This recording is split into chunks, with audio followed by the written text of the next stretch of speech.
welcome back to another episode. I'm going to preface this by saying that if you do want a say in what topics we cover in our episodes, I usually put an Instagram story up when I go to record podcast videos so that you can have a vote on what topics you'd like us to cover. So make sure you're following our Instagram so you can regularly vote in the polls about what topics we cover, or like leave comments on our content and I will make notes of it.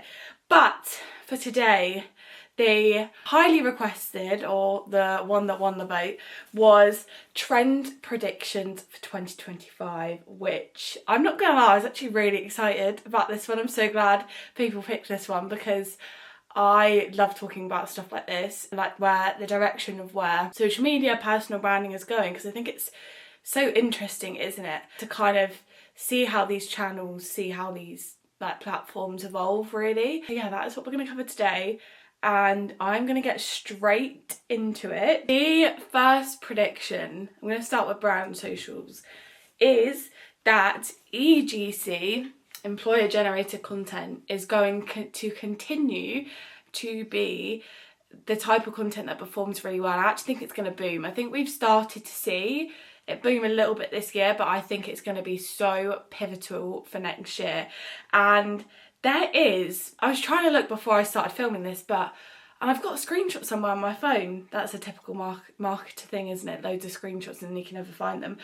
But there is an example of someone on TikTok who does this like amazingly. She works at Office and she does like these posts, right, and they're like what shoes have been delivered this week, and her comment section is always flooded with like, oh my god, running to get these are so cute. And I just think that is such a perfect example of EGC and how it can like just have so many benefits. Obviously for that specific example, her content is really helping drive sales for her specific store. But just an employee literally taking photos of the stock that's coming in this week, and she's driving so much interest to Office, their shoes, so much hype around what's coming in this week. I just think that's a perfect example that shows how pivotal EGC can actually be. And I think it comes down a lot to brands letting employees put the content out there, because I mean you see it all the time, like brands wanting employees to like stay off socials and not talk about, you know, their work as such on socials. But I think times are changing, and as a brand, if you really want to, you know, see results and see success in 2025, you need to let your employees show their faces, and you need to let them drive some content, specifically for purpose-led brands, right? Because you've got such a strong why, you've got such a strong mission behind allowing your employees to like show their face and share content around, you know, what it's so specific to the brand, you know, around what their day in the life looks like, that kind of thing. It only helps people come on board with your mission even more, because they can see the real faces, the real humans behind the good work that you're doing. So I mean, my top tips for this, because I get it, for brands it's really scary to say to your employees, yes, you can post about us all over your social media and we give you free reign. It's not about doing that. I think what you can do, and I've seen work well for some organisations and businesses, is give your employees guidelines, right? Say like, for example, you were a sustainable fashion wear. You could say to your employees, right, here's your guidelines, you can talk about, you know, you can do days in the life, you can show how, you know, ethical our processes, you can show how our materials selected. You know, you could say to someone on the design team, like, right, you could do a day in the life where, you know, we're happy for you to show like how materials are chosen and like all that kind of stuff. So you can give your employees guidelines on what they can share, but then equally tell them if there's things that you don't want to share, tell them what they can't share online. Like give them the guidelines and then let them create content about the stuff that you do feel comfortable. Because, you know, like a day in the life, right, of, you know, again, we go back to the sustainable fashion wear option, day in the life of someone on the product team where they are studying materials to use for their next collection. That is really engaging, right? Versus a picture on Instagram of, our material's amazing.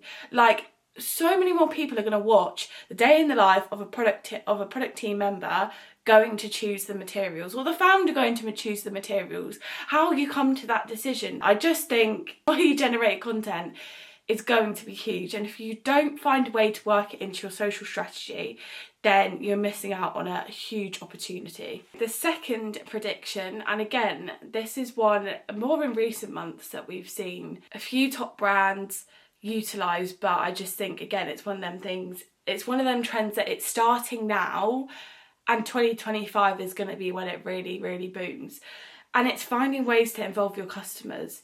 And this might sound like a bit of an obvious one, like, yeah, we're always told to do that. But I think it's taking on a new light in terms of social media, right? Because, like, take Revive for example, they, a couple months ago, took their most like engaged, their most loyal customers, instead of doing an influencer trip, they did a trip with their customers, real life customers.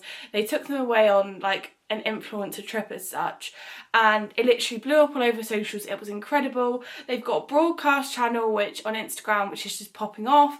They find so many ways to involve their customers at everything they do. And I think the way that translates to social media is, I think previously when people have said that, you know, find ways to involve your customers, it's been more around like find ways to engage them. But I think it's going even further than, oh, just getting them engaged in part of your community on a social media platform. And it's how can you like involve them in that social media content and the community that you're putting on there, like beyond just, oh, them engaging with it and them leaving a comment. Because Revive's a prime example, in I mean, they're a huge business with a much bigger budget for those kind of things. But, you know, even for like medium-sized, smaller businesses, like there is so many ways that you can involve your customers in what you're doing on social media. And like, for example, I was thinking the other day about some things, and it's like, say for example, you're a sustainable jewellery wear brand. Why don't you invite your customers to your factory and make them, like, instead of inviting influencers, invite them to your factory, show them the behind the scenes, ask them to do videos and share it across their socials. Or if you're doing a photo shoot, right, for your products, why don't you get your customers to come model it? Why don't you literally reach out to the people that are engaging most on your social media or are buying your stuff the most and ask them, do they want to be models? So that's what I mean by, like, obviously Revive was a very like costly thing, but there are so many ways that you can involve your customers in content, in the activities that you're doing on social media, that don't have to cost an arm and a leg. You know, if say for example you're doing a shoot, you're already gonna pay for models and stuff like that to be at the shoot. So why don't you just open up the doors for your customers to be involved, open the doors for your customers to get involved in your content, and it's going to be like so much more impactful. And actually, when we take it back to social media, a big thread is that you want to be making sure that you are positioning your brand in a way that like your customers can see themselves with your product or service, right? If you're literally including real life customers in your content, then like ticked off. The third prediction for brand socials is, I think we're going to have an anti-AI year. I know, that is a big one. It is a big one. I think the thing is, right, with AI, I think a lot of it has been like, I think it gets misused, because I think a lot of people think that like AI is there to take the whole job away, but it's a tool to help to help you. It's not there to take everything over. So I think we're going to see a big shift because there's a lot of AI generated content. And don't get me wrong, I use AI tools. I will say that. I use AI tools as a social media manager to help, like everybody does now, but there's a big difference between using the tools and using them to take over my whole role. I use them as tools to aid what I do rather than just like making it do everything for me. I think AI tools still have a place, but I think there's a lot of content out there at the moment that is just, because they've used AI to do all of it, it's like void of any human touch, right? There's no human touch.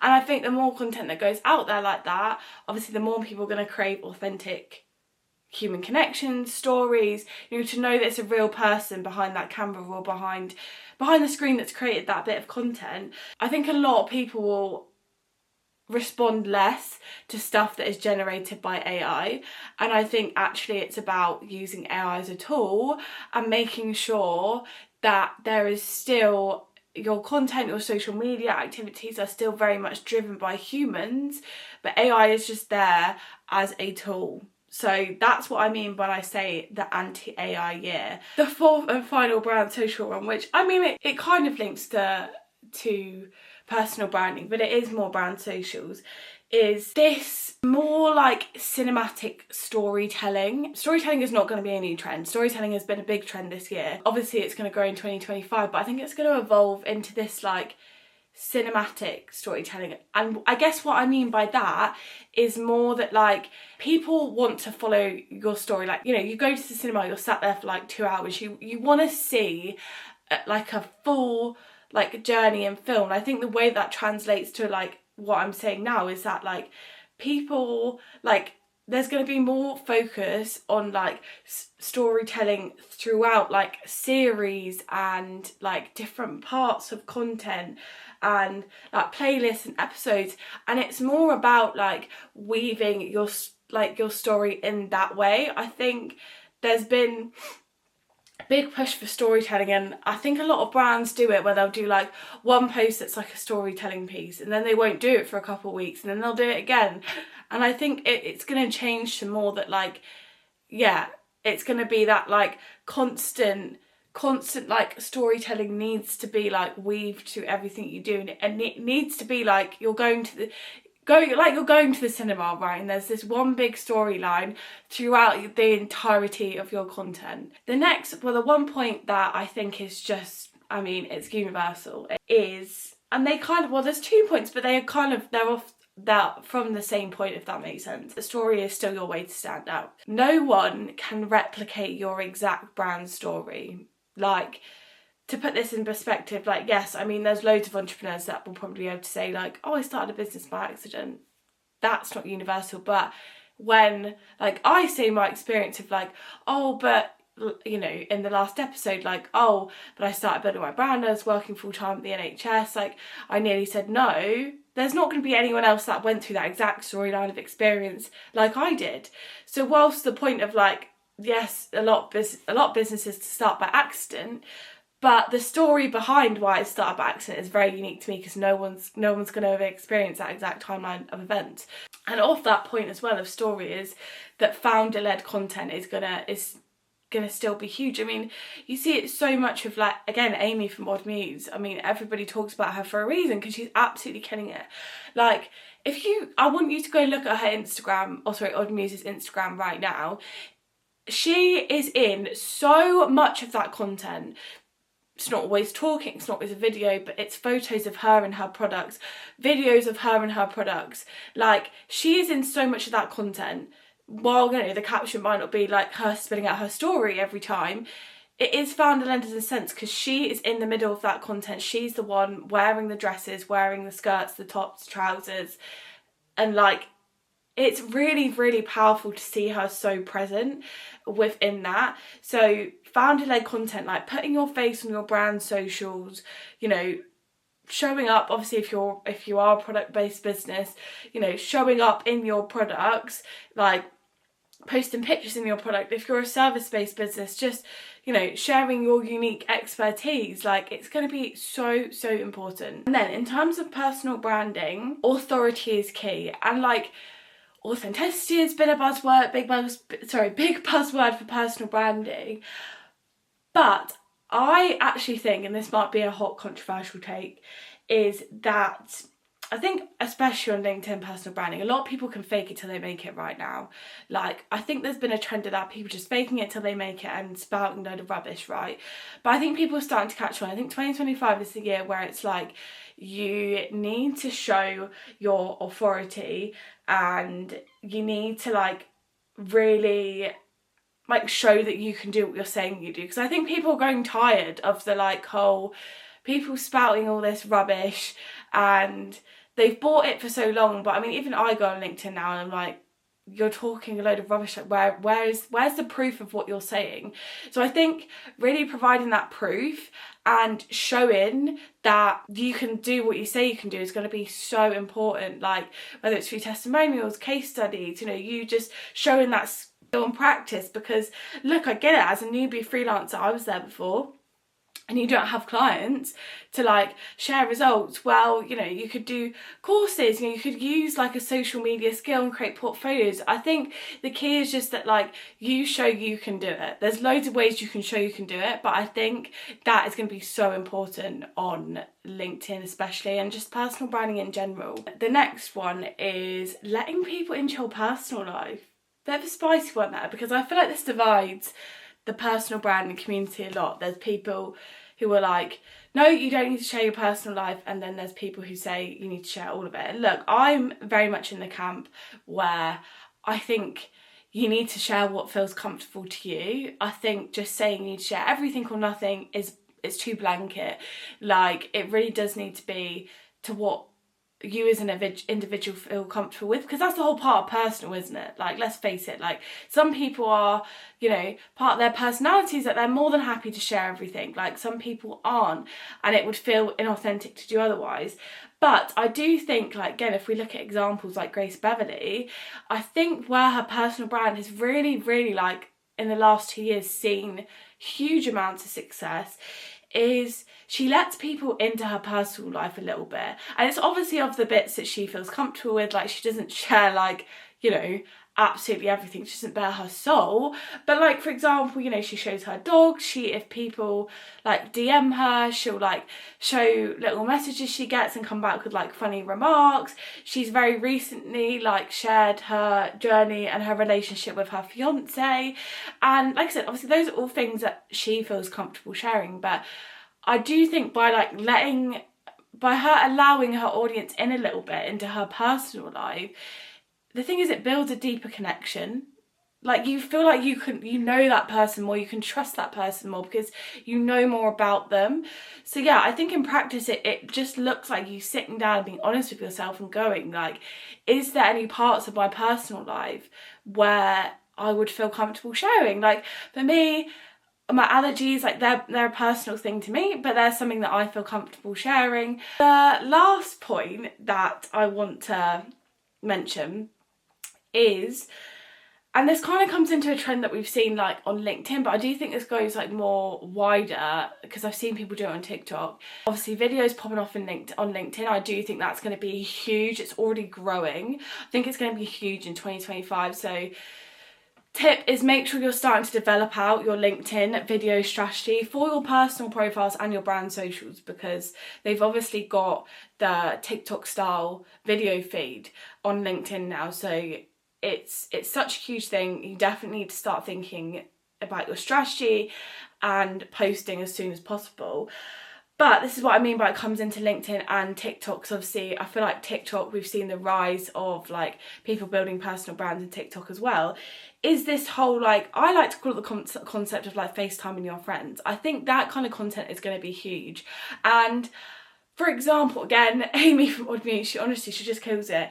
Like, in the last 2 weeks, I think, she released a video where she was basically like being I think she's released a few actually, she's being extremely real, raw and honest about what it's like to be a business owner in your 20s. And like one of the videos she was saying how difficult it is when the business becomes bigger than what you thought and what you can imagine. And she was getting very emotional in this video, like she was being incredibly honest, like she wasn't holding anything back.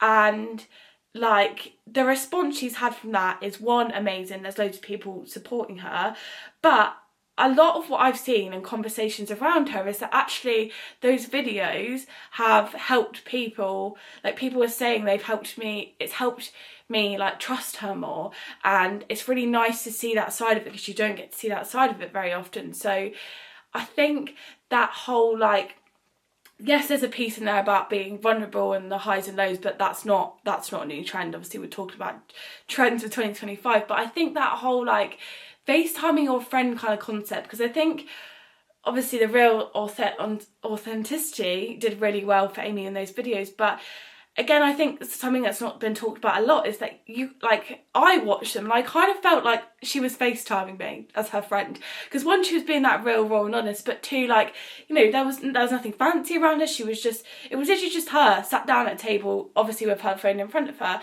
So I kind of felt like she was FaceTiming me, and it gave that like, yeah, she's just FaceTiming and she's just like venting to a friend.